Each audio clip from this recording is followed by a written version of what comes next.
All right, I want to thank everybody for doing my presentation on Nuisance Wasp Integrated Pest Management.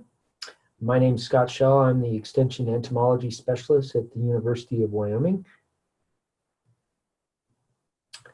Just a standard disclaimer about trade and brand names.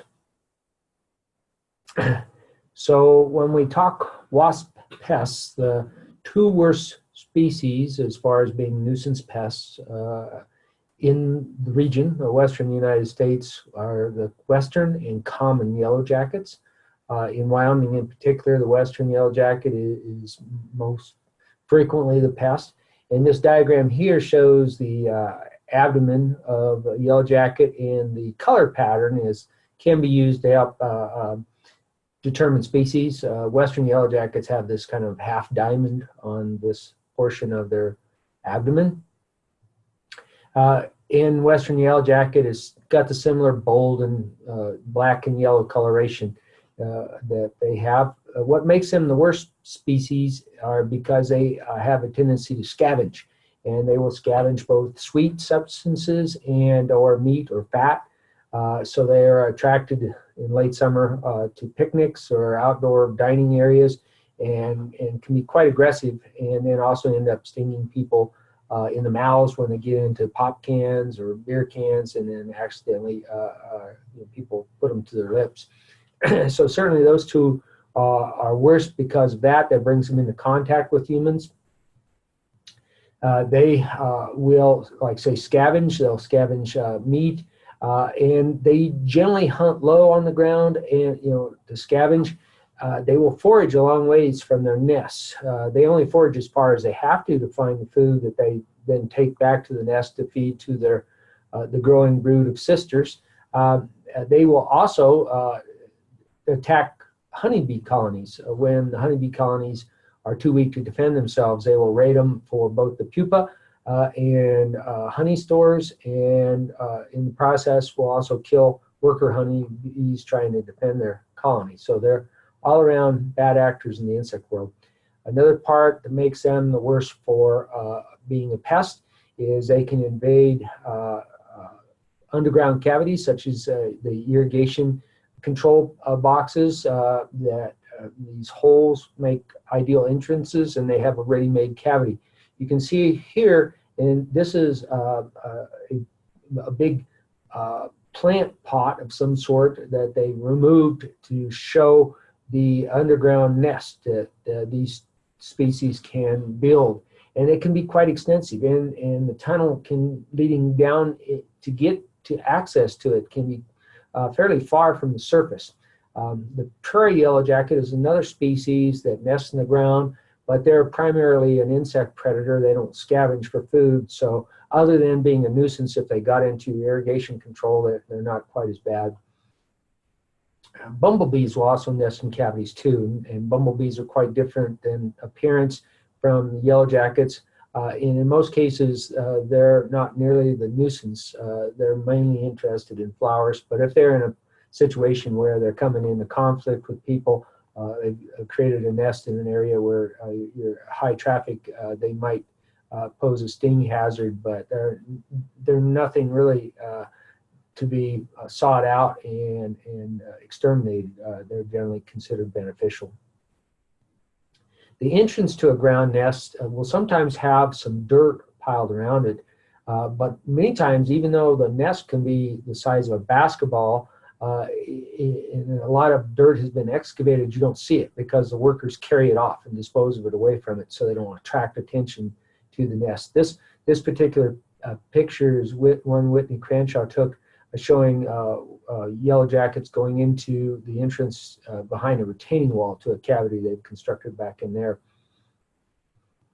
This is a really nice diagram that was produced at prweb.com, and it shows essentially the diagram of an underground nest. And so they can have a tunnel that comes in there, and then the big paper covered nest is suspended inside of that cavity that they excavate. And they do this continual excavation and expansion from the start in the spring when the new queen emerges from like winter hibernation and starts the activity. She has to find underground spot to start her nest, and she starts out, maybe has 3 to 5 eggs in there, and then she has to go out and hunt and bring back food for her first brood of daughters. And then once they pupate and emerge, they will take over that, and from then on they will expand the colony from there, and the queen doesn't leave the colony.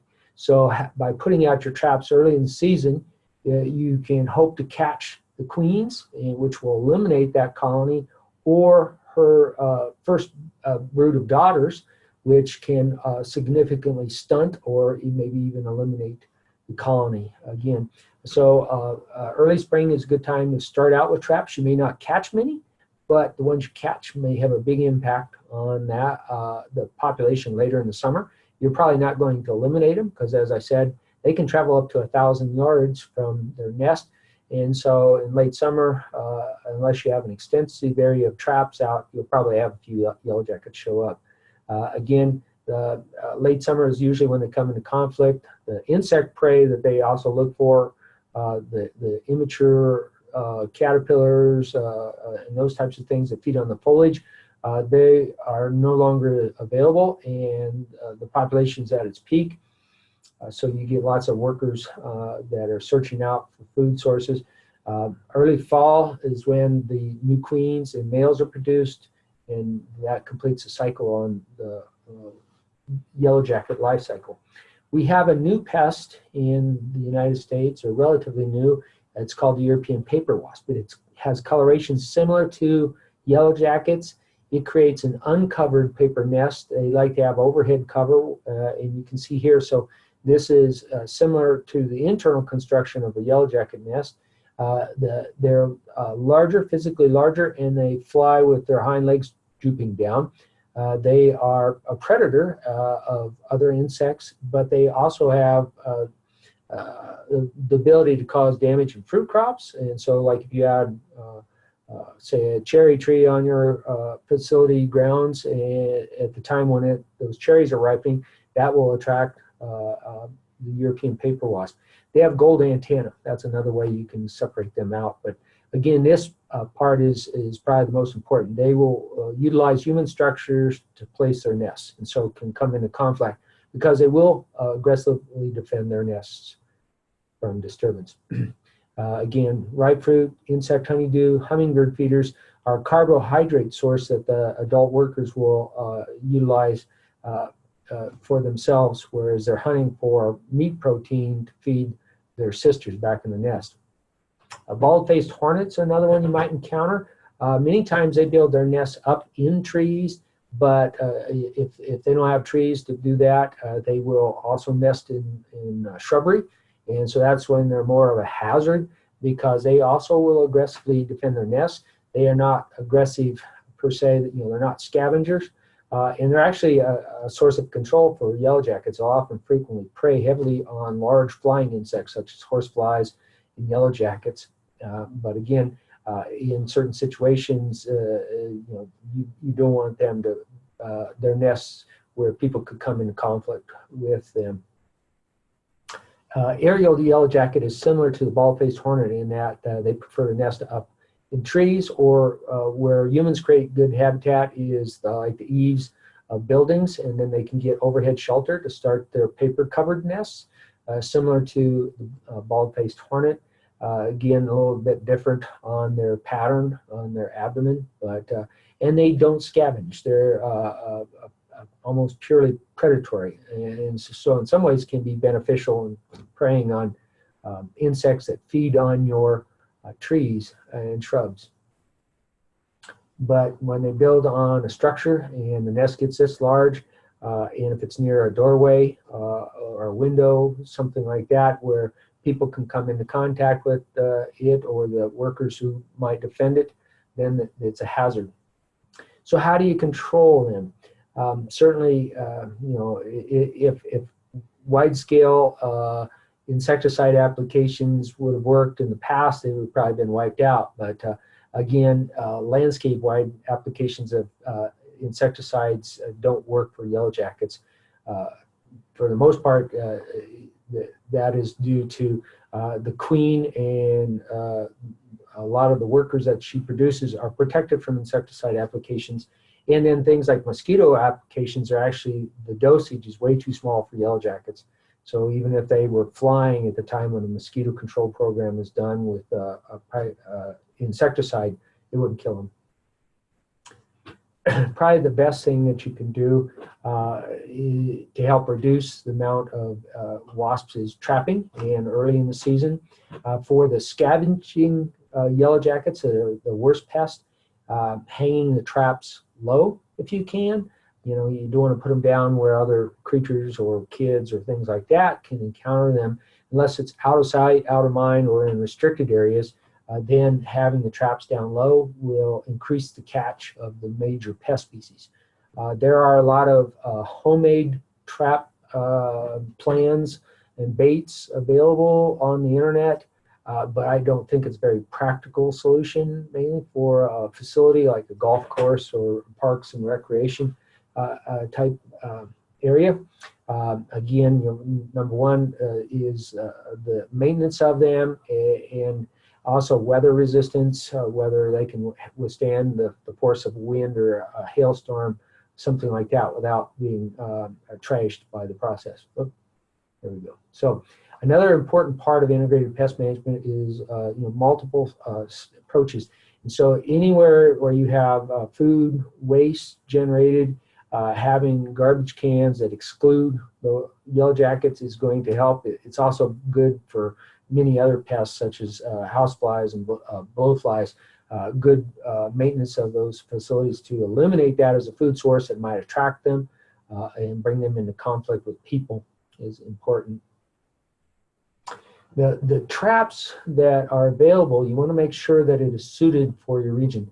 Rescue brand is one that makes a lot of different types of traps, and they actually specify on their traps of whether they're suited for the western region or the eastern region. Western region, they utilize heptobutyrate, which is a product that's very attractive to western yellowjackets and common yellowjackets. In the east, the primary pest species, they prefer something a little bit more vinegary, and so that's why they have these specifications. So you want to make sure that the product that you buy, a trap product, has got heptobutyrate, at least as one of the ingredients, and it says it works on western yellowjackets. Again, sometimes you'll see the traps information on the internet about enhancing them. Instead of like using water, using apple juice or sliced meats as part of the bait. And I suppose if you have the time and can monitor those types of traps so they don't become a nuisance themselves, you know, rot or ferment, make a stinky mess, then that's okay. But otherwise, you'd probably be better off utilizing the standard traps and setting them out as the manufacturer recommends.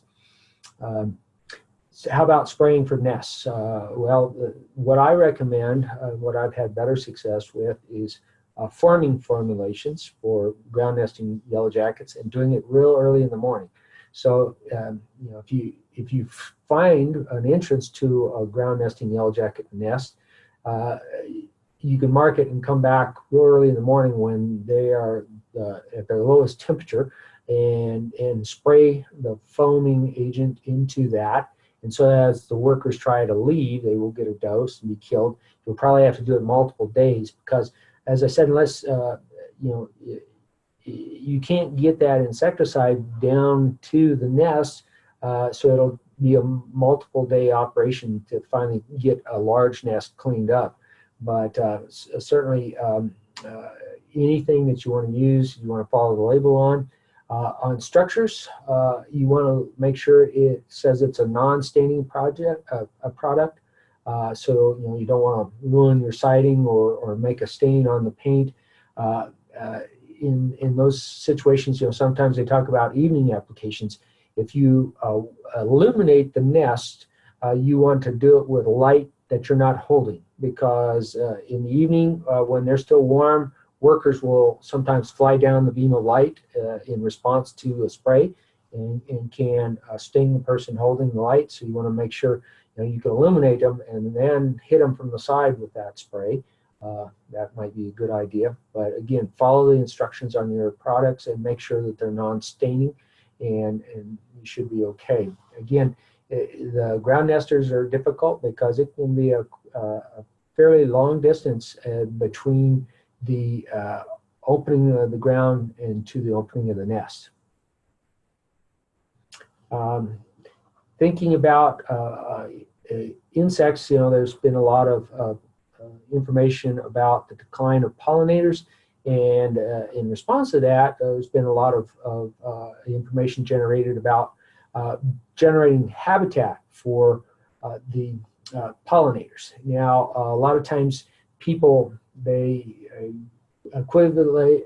make equivalent of bees and wasps. And flowers, they think flowers attract bees and bees sting people. And certainly they can on occasion, but in research where they show people actual pictures of the insects after they've been stung, 9 times out of 10 in a study out of the University of California, Davis, the bee stings were inflicted by wasps, in particular yellowjackets. CSU, Colorado State University, attributes the majority of stings to the western yellowjackets. So again, that if you're creating pollinator habitat with flowers, then you're going to create a lot of insect habitat for non-stinging insects. And so the yellowjackets are not particularly interested in the flowers, but many of the insects that visit the flowers will have mimicry. They'll have black and yellow coloration and striping that might indicate that to an untrained eye that they are wasp, but they are not.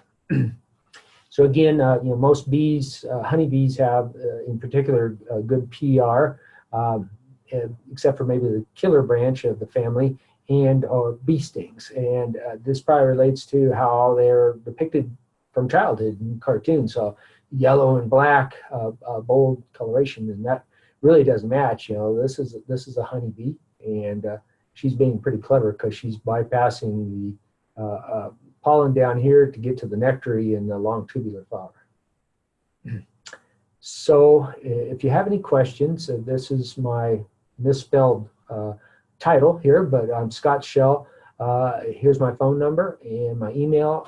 Email is probably best to get a hold of me if you have any questions in regard to Yellowjacket or other pest wasp integrated pest management. I'll be happy to try to answer them. If I don't know it, I generally know somebody who can answer your questions, and I will gladly put you in touch with them. So with that, are there any questions? No questions. All righty. I will then turn this back over to Jenny.